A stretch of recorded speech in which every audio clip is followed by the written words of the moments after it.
Pray always.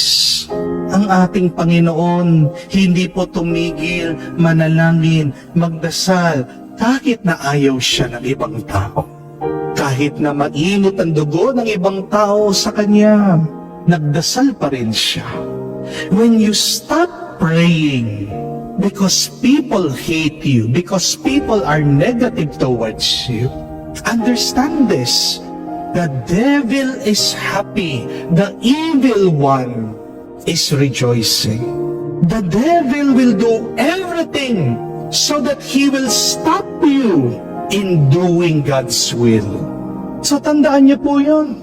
Pag tumitigil ka sa pananalangin dahil merong mga taong ayaw sa'yo, dahil silang palagi iniisip mo, sinong masaya? Ang demonyo. Dahil ang demonyo gagawin niya ang lahat para mapigilan ka na makipag-isa, makipag-ugnay sa Diyos. And sometimes the devil will also use other people to prevent you from being close to God. But the more that we are persecuted, the more that we are hated, the more that we should hold on to God. Amen? Hindi dapat maging hadlang ang ibang tao sa iyong pagdarasal, sa iyong pakikisa sa Diyos. Gamitin mo sana yung mga kaaway mo bilang hagdanan sa iyong paglapit sa langit.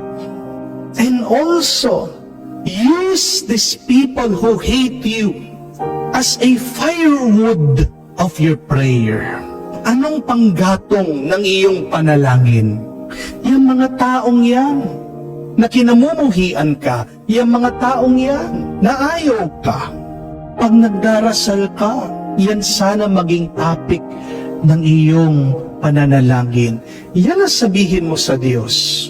Isumbong mo sila sa Diyos, sabihin mo sila sa Panginoon, at magtiwala ka pagkatapos mong magdasal, pagkakalooban ka ng lakas ng may kapal. Amen. Mga kapatid, masyado pong maiksi ang buhay natin para maging malungkot dahil merong mga ibang tao lang na ayaw sa atin. Tandaan niyo po, ilang trilyon na mga tao sa buong mundo. Hindi naman lahat ng mga taong yan kikilalanin ka. Kailangan mo maunawaan, hindi mo naman lahat mapapasaya, hindi naman lahat mamahalin ka.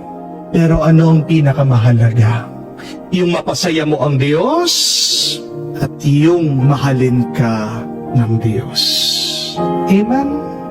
At pagdating sa Diyos, di po ba, hindi mo naman kailangan magpagod. Hindi mo naman kailangan mag-effort para mahalin ka niya. Yan ang maganda pagdating sa ating Panginoon. Maging malapit ka sa Diyos. Hayaan mo na mahalin ka ng Panginoon. Sapat na yon. Magdasal tayo. Naway bigyan tayo ng lakas ng Diyos.